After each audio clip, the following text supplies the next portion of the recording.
The old grandfather clock in the hallway struck 2 in the morning when little Marcus Johnson's tiny feet padded across the wooden floor of their two-story home. The moon cast long shadows through the windows, making the 6-year-old boy clutch his blue dinosaur plushie, Rex, even tighter against his chest. His Spider-Man pajamas, usually a source of comfort and bravery, felt like little protection against the memories of what had happened earlier that evening. Sarah Johnson, Marcus's mother, was just settling into bed after her evening routine of checking work emails. As a single mother working as a nurse at Atlanta General Hospital, she had grown used to adjusting her schedule to spend maximum time with her children. Tonight was supposed to be her night shift, but she had managed to swap with a colleague at the last minute, a decision that would prove more important than she could have imagined. The soft creak of her bedroom door made Sarah look up from her phone. Her heart skipped a beat when she saw Marcus standing in the doorway, his small frame appearing even tinier in the dim light of her bedside lamp. Something was different about her usually cheerful little boy. His shoulders were hunched, and he kept looking down at his dinosaur-printed socks. "Baby, what are you doing up so late?" Sarah asked softly, patting the space beside her on the bed. She noticed how Marcus hesitated before walking over, another red flag that made her mother's instincts tingle with worry. Marcus climbed onto the bed, his movements careful and measured, unlike his usual bouncy energy. When he finally looked up at his mother, his brown eyes were glossy with unshed tears. "Mommy," he whispered, his voice trembling, "Miss Katie did it again." Sarah felt her whole body go cold. She remembered the last time Marcus had mentioned something about Katie Stevens, their babysitter of 8 months. She had brushed it off as a misunderstanding when Katie had explained everything so convincingly. But now, looking at her son's face in the soft lamplight, Sarah knew she had made a terrible mistake in not listening more carefully. "What did Miss Katie do, sweetheart?" Sarah asked, keeping her voice steady despite the storm brewing inside her chest. She gently pushed Marcus's sleeve up and had to bite back a gasp. Purple bruises, clearly in the shape of finger marks, dotted his upper arm. Marcus's lower lip trembled as he spoke. "She got mad because I spilled my juice at dinner. She said I was being bad on purpose." His small hands gripped Rex tighter. "She pushed me into the closet again, Mommy, the dark one under the stairs. She said I had to stay there until I learned to be good." Sarah's nursing training kicked in, helping her maintain a calm exterior while her mind raced through the necessary steps. First, document everything. She reached for her phone, hands shaking slightly as she took pictures of the bruises. Her mind flashed to her 3-year-old daughter, Emma, sleeping peacefully in the next room. Had Katie hurt her too? Did Miss Katie do anything to Emma? Sarah asked, dreading the answer. Marcus shook his head. Emma was already sleeping. Miss Katie said if I made any noise and woke her up, I'd have to stay in the closet longer. Sarah pulled Marcus close, feeling his small body trembling against hers. Katie Stevens had seemed perfect when she first hired her, a church-going woman in her mid-30s with glowing references from other families in their congregation. She had even shown Sarah her background check clearance and CPR certification. Keeping one arm around Marcus, Sarah reached for her phone again. This time she dialed 911. When the dispatcher answered, she spoke in low, measured tones, conscious of both not frightening Marcus further and not waking Emma. "This is Sarah Johnson at 1247 Maple Street," she said, her voice barely above a whisper. "I need to report child abuse by our babysitter. My son has bruises, and she locked him in a closet tonight. Yes, we're safe now. She's not in the house anymore, but I have photos of the injuries." As Sarah spoke with the dispatcher, she ran her fingers through Marcus's curly hair, noticing how he gradually relaxed against her. The police were on their way, and this time, she wouldn't let anyone explain away what had happened to her baby. This time, she would make sure Miss Katie never had the chance to hurt another child again. The red and blue lights of police cars painted moving shadows on the Johnson family's living room walls. It was now 2:45 a.m., and Sarah sat on their brown leather couch, Marcus curled up against her side like a small wounded bird. She had wrapped his favorite Batman blanket around his shoulders, and he hadn't let go of Rex, his dinosaur plushie, even for a second.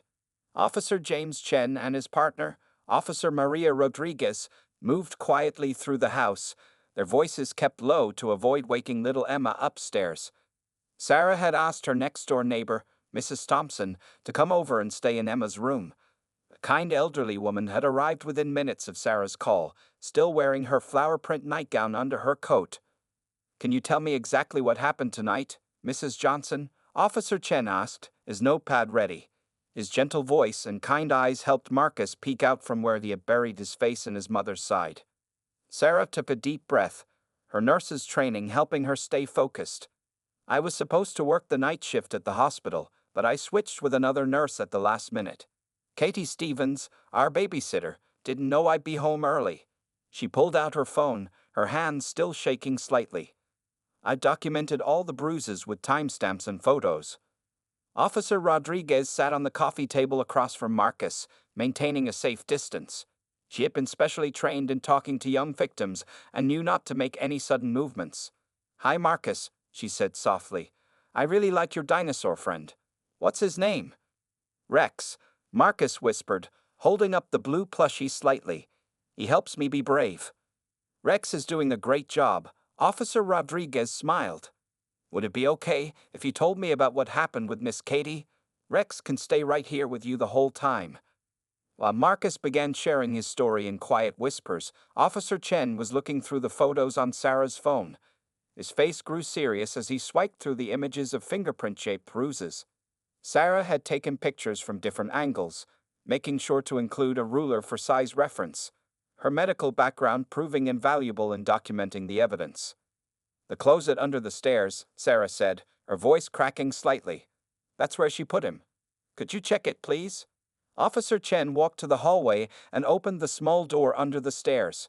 The narrow space was dark and cold, with just enough room for a small child to sit. He noticed scratch marks on the inside of the door and photographed them carefully. In the beam of his flashlight, he also found a small toy car that must have fallen from Marcus's pocket. Back in the living room, Marcus was showing Officer Rodriguez his arms. "Miss Katie said if I told anyone, no one would believe me because I'm just a kid who makes trouble." His voice was stronger now, as if sharing his story was helping him find his courage. Sarah's phone buzzed. A text from Mrs. Thompson upstairs letting her know Emma was still sleeping peacefully. Sarah felt a mix of relief and worry. Tomorrow, she would need to find a way to check if Emma had ever been hurt too, though Marcus had said Katie never touched his little sister. "Mrs. Johnson," Officer Chen returned to the living room, evidence bags in hand. "We documented everything. A detective from Special Victims Unit will be here soon. Given the evidence and Marcus's statement, we're going to pick up Miss Stevens tonight." Sarah nodded, pulling Marcus closer.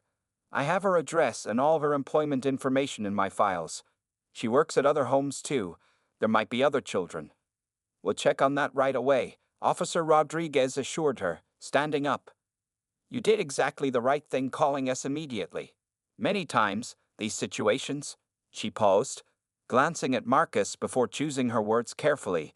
"These situations need quick action to protect everyone involved."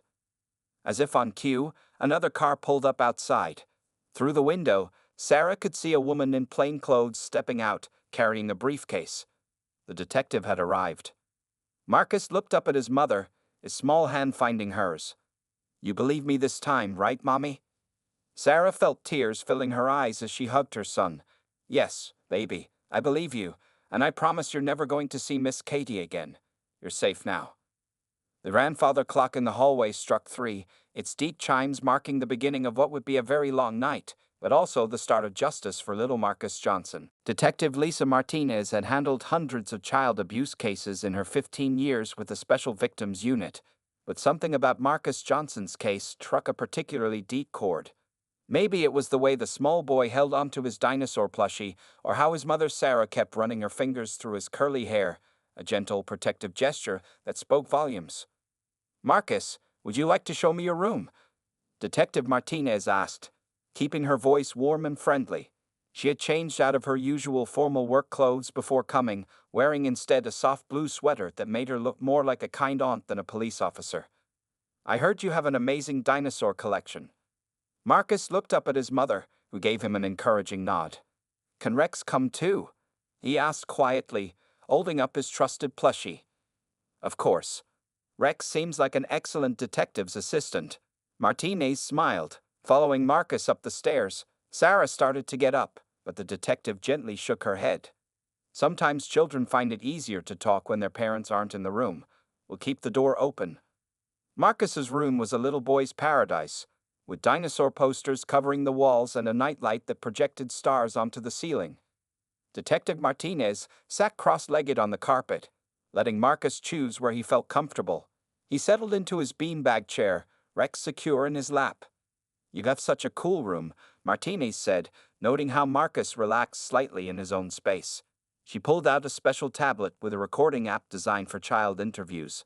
"Would you like to draw while we talk? Sometimes that makes it easier." For the next hour, Marcus drew pictures and told his story.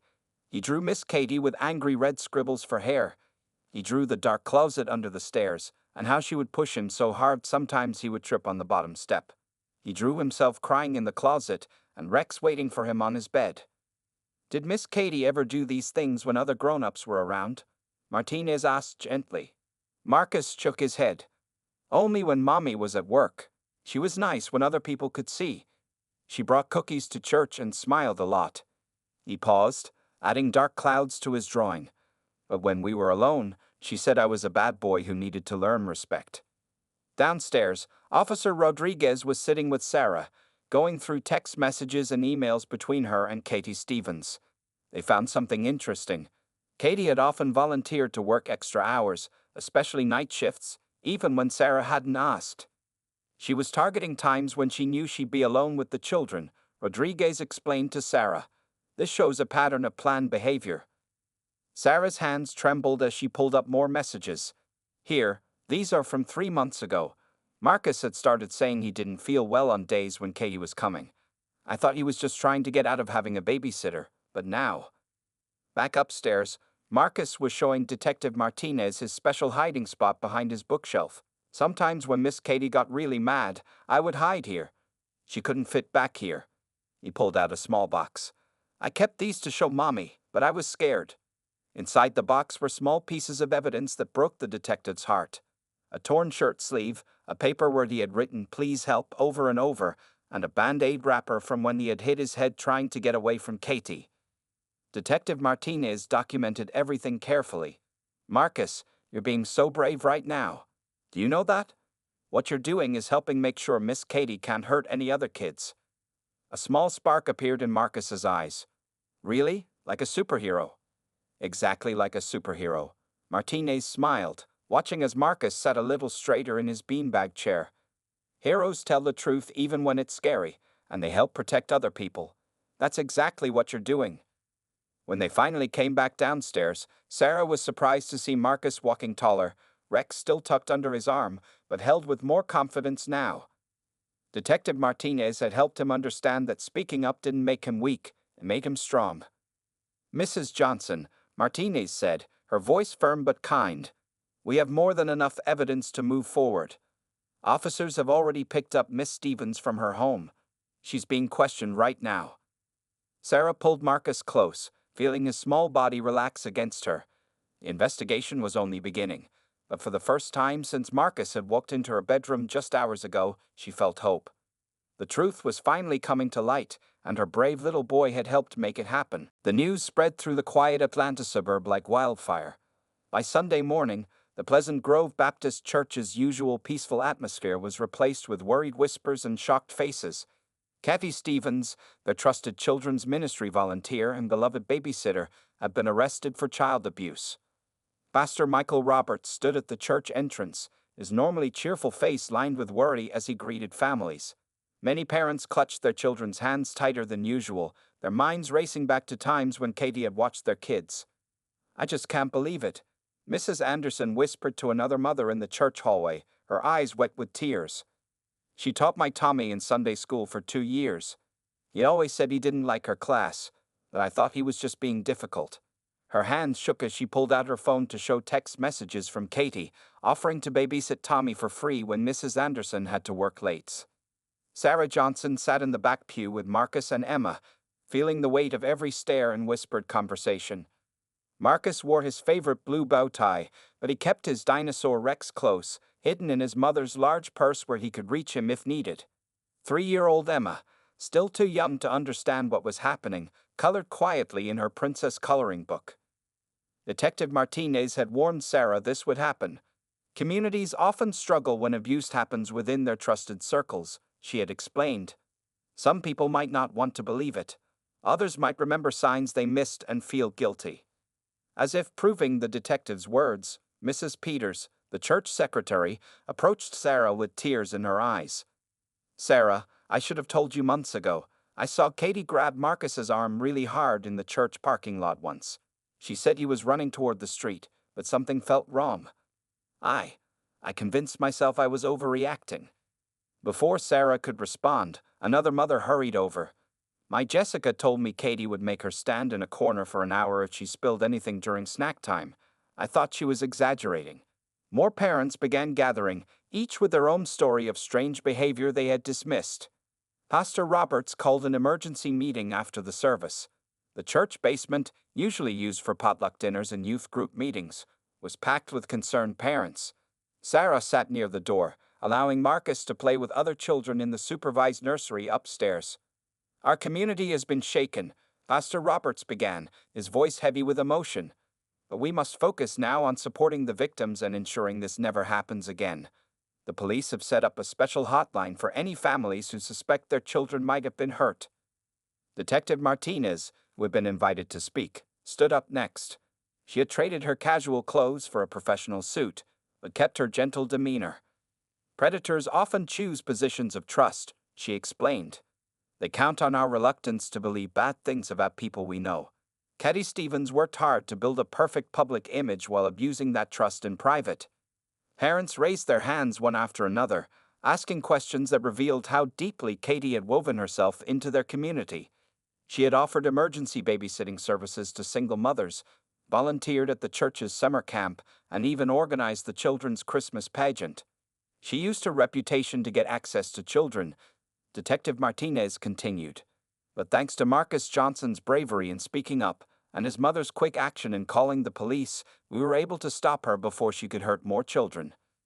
Sarah felt a mix of pride and sadness as she listened to more stories emerge. Pride in her son's courage, but sadness for all the warning signs the community had missed. A young mother approached her during the break, holding a sleeping toddler. "Thank you," the woman whispered. "Katie was supposed to start watching my Ben next month. You and Marcus saved him without even knowing it." As the meeting continued, Sarah's phone buzzed with a text from the nursery. Marcus was asking for her. She found him upstairs, sitting in a quiet corner with Rex while other children played nearby. "You okay, baby?" she asked, sitting beside him. Marcus nodded slowly. "I heard Mrs. Anderson say I was brave." He hugged Rex closer. "I'm still scared sometimes." Sarah pulled her son close. "Being brave doesn't mean you're not scared. It means you do the right thing even when you are scared. And you, Marcus Johnson, are the bravest person I know." Outside the church windows, news vans were beginning to arrive. The story of Katie Stevens, the trusted babysitter who betrayed an entire community, was about to become public. But inside, a healing process had already begun, sparked by the courage of one little boy who dared to speak the truth. The courthouse stood tall and intimidating in downtown Atlanta, its stone steps already warm in the early morning sun. Sarah Johnson held Marcus's small hand as they walked through the large glass doors. Rex, the faithful dinosaur plushie, was tucked safely under Marcus's other arm, wearing a tiny blue bow tie that Sarah had made to match her son's. District Attorney Helen Park waited for them in a bright room designed to make children feel comfortable. It had colorful walls covered with cartoon characters, soft chairs, and a table full of drawing supplies. This was where Marcus would practice telling his story before the real trial began. "Hello, Marcus." Gay Park smiled warmly, her kind eyes crinkling behind her red glasses. "I hear Rex is quite the lawyer himself." She had learned from Detective Martinez that talking about his dinosaur friend helped Marcus feel safer. Marcus managed a small smile. "He helps me remember the truth," he said quietly, settling into a beanbag chair while Sarah sat nearby on a comfortable couch. The past 2 weeks had brought many changes. Katie Stevens sat in jail, unable to pay the high bail the judge had set after learning about all the evidence against her. Detective Martinez had found 10 other families whose children had similar stories about Katie, though only 6 were willing to come forward. "Today, we're just going to talk about what happens in a courtroom," Day Park explained, pulling out a photo album. Look, these pictures show where everyone sits. The judge wears a black robe and sits up high so they can see everything. They're like a referee in a game, making sure everyone follows the rules. While Marcus looked at the pictures, another important meeting was happening down the hall. Sarah sat with the prosecution team, watching security camera footage she had installed in her home just 3 months earlier. She had put them up after Marcus first started acting strange about Katie, but had never checked them until that terrible night. This evidence is crucial, Assistant DA James Wilson explained, pointing to clear footage of Katie roughly pushing Marcus toward the closet. Combined with the photos of his bruises and the testimonies from other families, we have a very strong case. The legal team had discovered more about Katie's past. She had moved from another state 3 years ago after similar accusations, but the families there had been too scared to press charges. She had changed her last name and started fresh in Atlanta, building a new identity as a trusted caregiver. Marcus won't have to speak in the main courtroom, DA Park assured Sarah. He can give his testimony from a special room through video. We've had child psychologist Dr. Thompson review everything to make sure the process won't traumatize him further.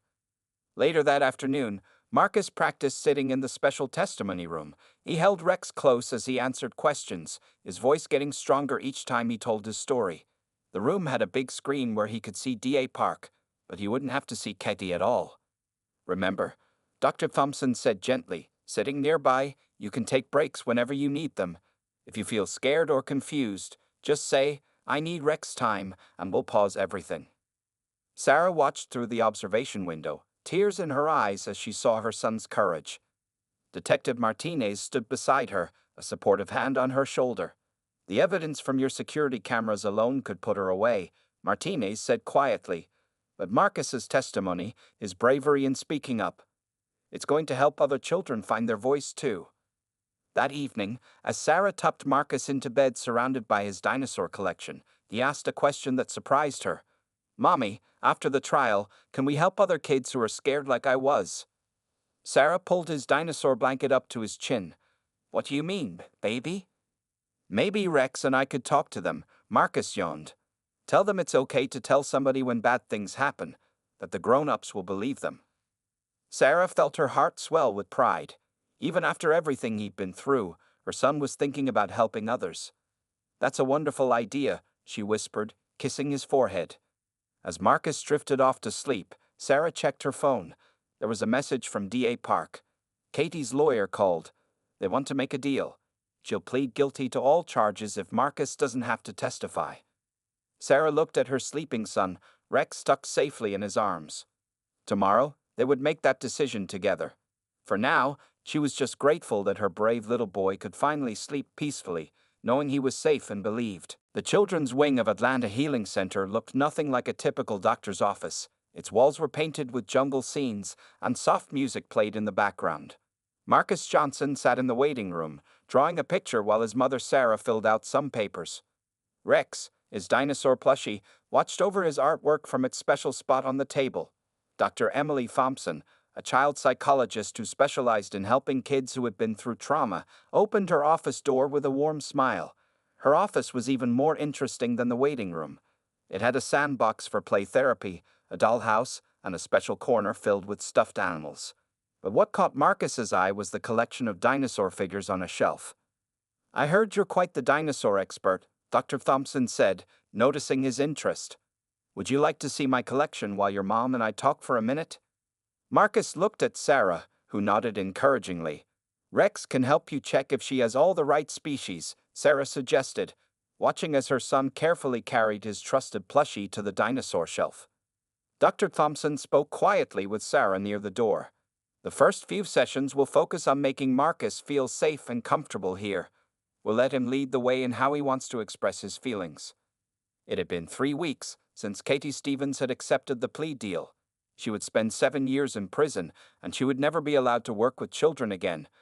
But for Marcus, the real work was just beginning. During that first session, Marcus chose to play in the sandbox. He built a tall wall around a small dinosaur figure, explaining that it was protection from the bad things. Dr. Thompson sat nearby, asking gentle questions and letting Marcus tell his story through play. Sometimes, Marcus said, carefully placing Rex outside the sand wall, Rex helps me when I have bad dreams about the closet. He stands guard. Week by week, changes began to show. Marcus started sleeping better at home. He could walk past the closet under the stairs without getting scared, especially after Sarah had turned it into a reading nook filled with soft pillows and battery-operated stars on the ceiling. In his fourth session, Marcus brought something special to show Dr. Thompson, a notebook he had started filling with drawings and stories. "It's my brave book," he explained proudly. "Mommy helps me write in it every time I do something scary, but do it anyway." The pages were filled with small victories. Went to Sunday school again. Helped Mom interview a new babysitter.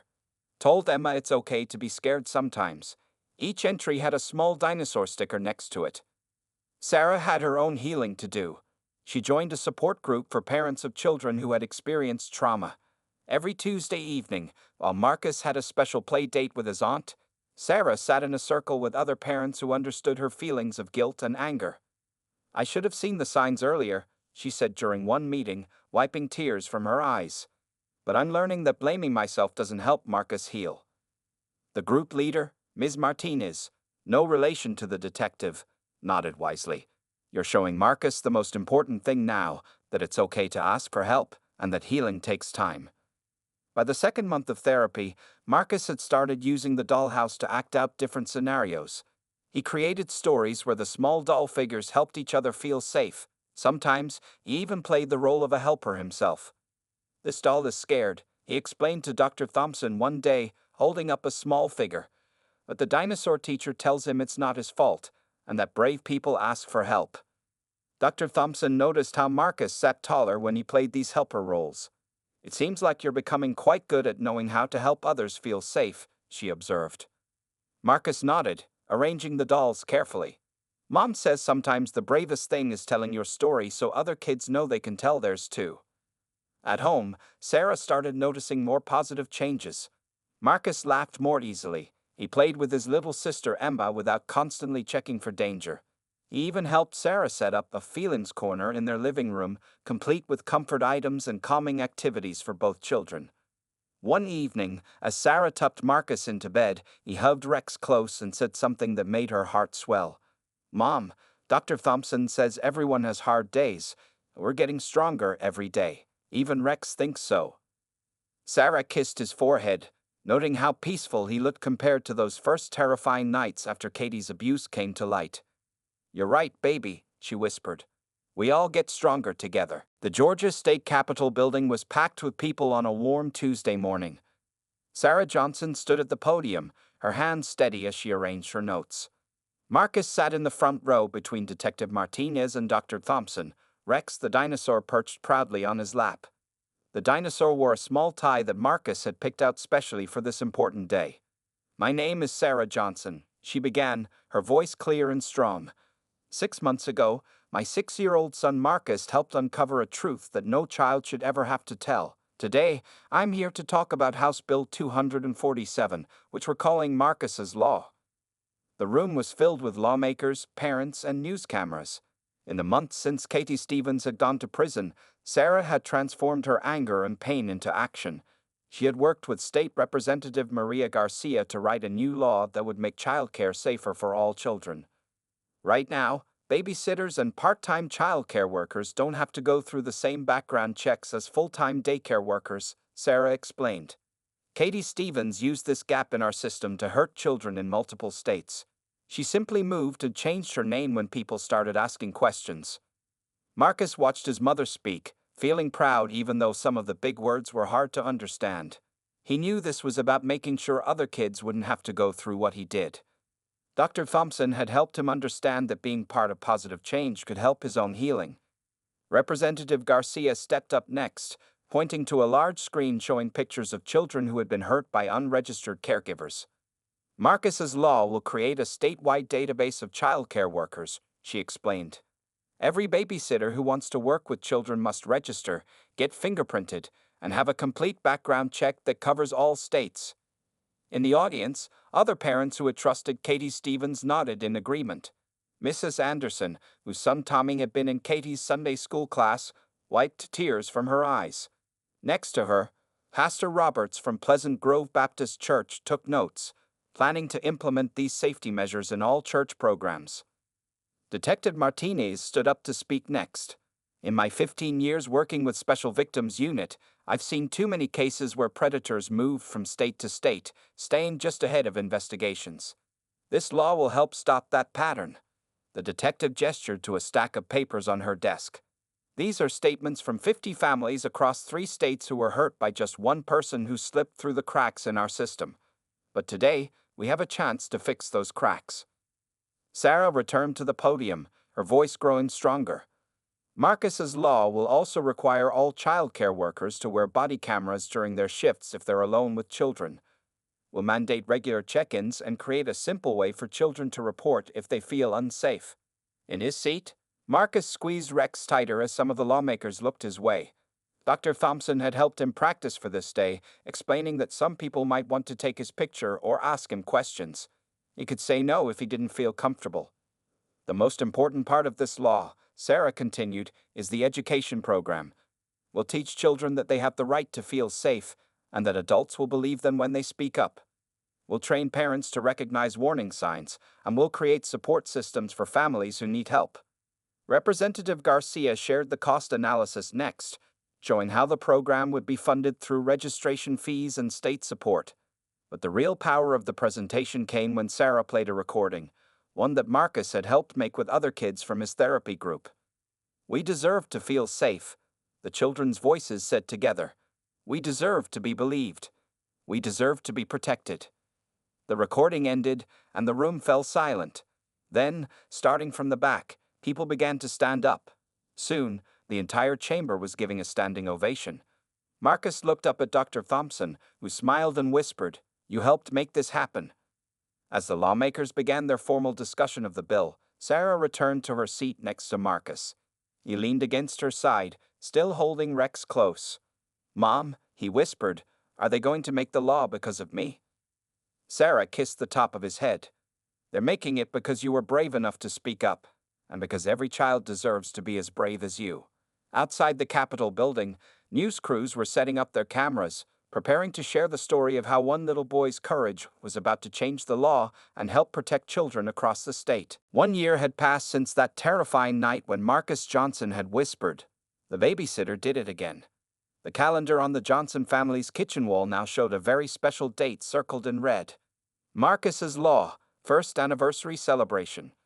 Marcus, now 7 years old, stood in front of his bedroom mirror, carefully adjusting his new bow tie. Rex, his faithful dinosaur plushie, sat on the dresser wearing a matching tiny tie. Both tees were bright green, the official color of child protection awareness, though Marcus just liked it because it reminded him of his favorite T-Rex. "Ready for the big day, sweetheart?" Sarah called from the doorway. She looked different from the worried mother of a year ago. Her eyes were brighter, her smile stronger. The past year had changed them both in ways they never expected. The community center was filled with balloons and people when they arrived. A large banner hung across the entrance, celebrating 1 year of Marcus's Law, protecting our children together. Detective Martinez stood at the door, giving Marcus a high five as he walked in. "There's our hero," she smiled. "Did you see the numbers we're announcing today?" Marcus shook his head, clutching Rex close as they walked into the crowded room. Dr. Thompson had helped him prepare for this event, knowing there would be lots of people and attention. They had practiced his brave breathing exercises all week. Sarah took the podium first, looking out at the gathered families, police officers, social workers, and reporters. 1 year ago, Marcus's Law went into effect in Georgia.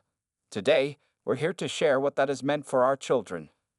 She clicked a button, and numbers appeared on the big screen behind her. 5,000 child care workers registered in the new database. 200 potentially dangerous caregivers identified and stopped.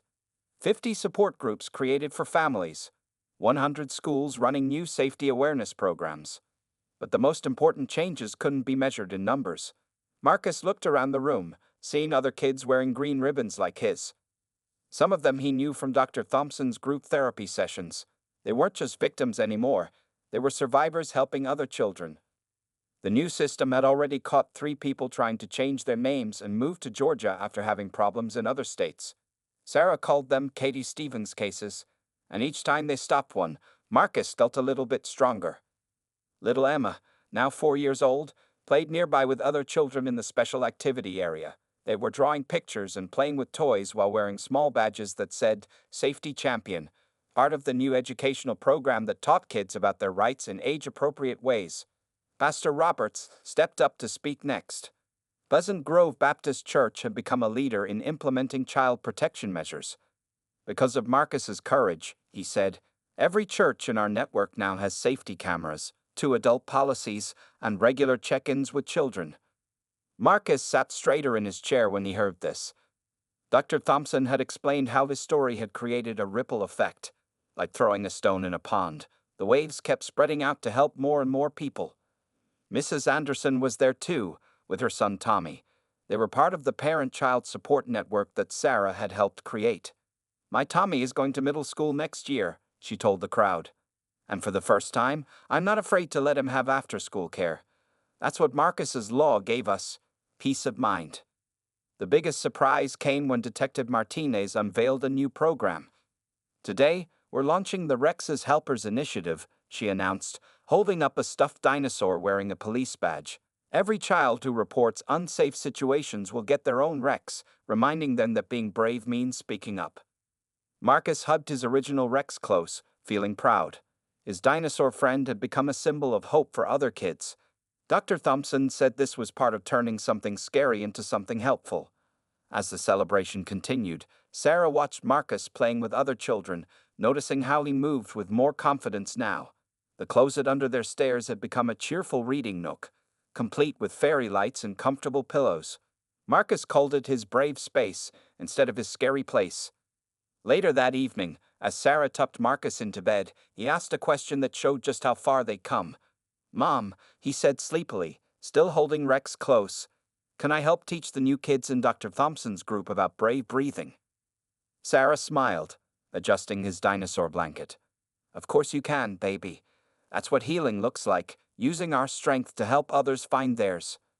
As Marcus drifted off to sleep, his room peaceful under the glow of his star night light, Sarah looked at the framed copy of Marcus's law hanging on his wall. Sometimes the biggest changes started with the smallest voices, and her brave little boy had proved that one child telling the truth could help protect thousands of others.